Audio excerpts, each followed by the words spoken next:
1994, I was working the bar one night and I'm like, you guys, if I was to open a business like a boutique, what should I call it? And so by that time, there was a gentleman that used to come in the bar, and he was like a Southern type gentleman, and he was calling me Miss Connie. And so, you know, everybody started calling me Miss Connie there. And so I had this whole list of what I would call a boutique. They're like, well, it's pretty obvious, Miss Connie's. And that's kind of stuck. People see me around town now, they call me Miss Connie. My grandmother knew how to sew, and she had one of the treadle type machines, and so I would go out and hang with her and watch her do her thing. If we were to learn, it was mostly from Grandma. When I first went off to college, it was a time when like Gloria Vanderbilt jeans were hot, so I'm like, well, I'm going to do my own style. So I made a couple pairs of jeans from scratch on a treadle machine. That was one of my first real do-it-right garments for myself.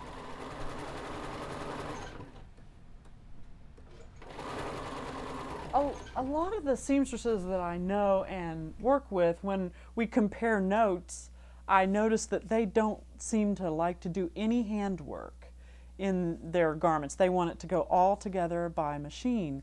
And that's where I probably differ a little bit, because I feel that it's important to work the fabrics with your hand, you know, to get like, you know, that shoulder curve to form just right. I call it soft sculpture. I saw that term somewhere, and that's kind of how I see it.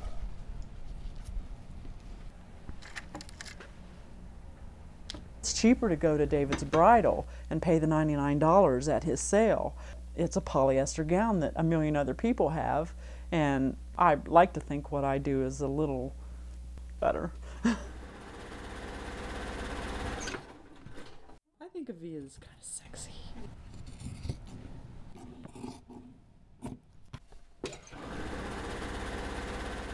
I've been to New York City several times. I've experienced New York City, but if there's one thing they don't need, it's another fashion designer, you know? I would rather work one-on-one with regular people who, even though they may not want to wear what Julia Roberts is wearing or Kate Moss, and you know, when they're in New York City or in London, they still, you know, my people want to wear something unique, and I can help them do that.